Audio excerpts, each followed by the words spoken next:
Hi, this is Jamie Anderson, and welcome to Empowered Parenting Perspectives. Why saying stop or no is often ineffective and a positive alternative. I think you're going to find this video really helpful.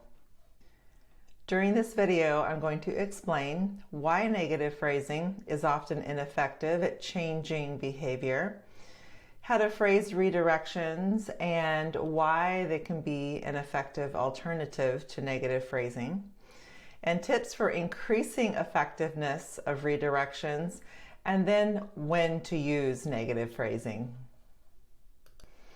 First of all, let's talk about some of the challenges of using negative phrasing, such as stop throwing the blocks when addressing our child's behavior. One of the challenges is we actually highlight the unwanted behavior with our words. We're just shining a big spotlight on the behavior that we're not wanting to see more of by saying the actual words, such as stop throwing the blocks. We're wanting our child to stop throwing the blocks, and that's exactly what we're saying. So unfortunately, highlighting it often just encourages more of the same.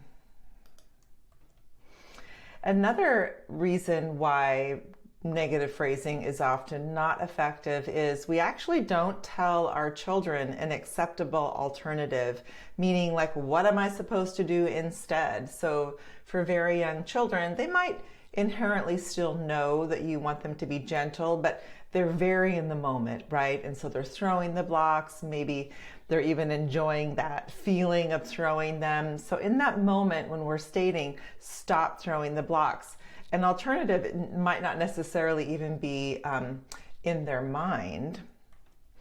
And then lastly, we can really create this feeling of a power struggle between ourselves and our children when we're using negative phrasing on a regular basis. Remember that children of all ages really want a feeling of control over their lives, and when we're consistently saying no or stop or don't, developmentally it is very normal for them to push back. So what do we do instead? In early childhood education, one alternative to negative phrasing is called redirections. And redirections are when we state exactly what we want our child to do instead of what not to do. And an example might be if in this scenario this child is throwing blocks, it's time to put the blocks away. Maybe they're even throwing them into the tub, but in that process it's getting a little too wild. We might say something like, show me how you put the blocks away gently. So we're really saying with our words what we want our child to do instead of what not to do. And a tip is something we call show and tell, meaning show your child how to gently put blocks away while you tell them at the same time. Another example is, let's eat with our body close to the table so our food doesn't fall on the floor. And for many families, eating with our body close to the table is a sign of good manners. Maybe not all families, but definitely a common family way to show politeness at the table. And a tip would be to add a reason for the request, such as so our food doesn't fall on the floor. Oftentimes when we give a reason for the redirection, children are even that much more apt to follow directions. Another and final example is perhaps you're baking with your child and they're mixing the dough, and the dough might be going on the counter, on the floor. It might be on purpose, it might not be, right? They might not even be aware of what's quite happening. Would be to keep the dough in the bowl so we can make our yummy bread. And the tip here is to add a reason for the request which actually benefits your child. So we can make our yummy bread actually really would motivate a child to want to listen to the redirection. Why does it take practice to effectively phrase redirections? Well, first of all, as parents and caregivers, We often want to use negative phrasing because we are directly addressing the unwanted behavior by saying stop. Of course, we're inadvertently highlighting the negative behavior and oftentimes creating a power struggle, but it's human nature to really want to focus in on the behavior that we want to stop. And also, some parents really feel like their child should obey or follow every direction, maybe without knowing that developmentally it's really normal for children to have want this feeling of independence and to push back. And then lastly, it can just be challenging to think of what we want our child to do in any given instance. So it does take some practice. Some tips for increasing the effectiveness of your redirections. And these are tips that I give my students who work with preschoolers as well as my teen parents. So these are tried and true tips.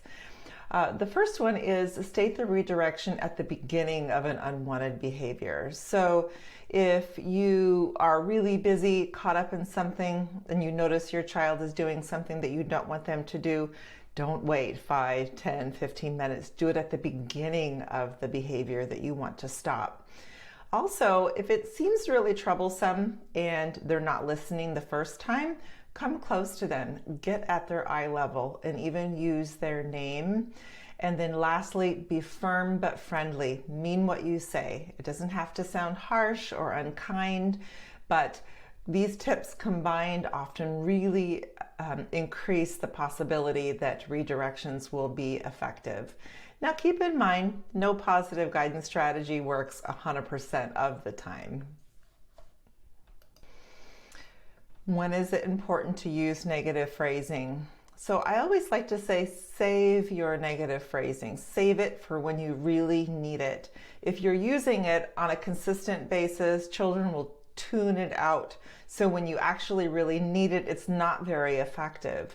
So when to use negative phrasing would be when your child is any kind of danger. Something is happening, maybe they're climbing a shelf and it's about to fall and you're trying to race over to the shelf. Absolutely say, stop, get down. Or of course, if they're heading toward a street, say no, stop, or don't, really loud when it comes to their safety. And also in the case of physical aggression. Now keep in mind when children oftentimes are getting aggressive, they're biting, they're kicking, they're hitting, they do need time to self-regulate, and they will need your help in this process before you can redirect them. But it's absolutely appropriate to say no. We do not hit, we do not kick, we do not bite. Key points when using redirections. State what you want your child to do versus what not to do. Use at the beginning of an unwanted or challenging behavior. Don't wait a few minutes. Don't wait 5, 10, 15 minutes until it's got some momentum going. And lastly, be firm but friendly with your tone, meaning mean what you say when you say it. Thank you for being here, and I'll see you next time.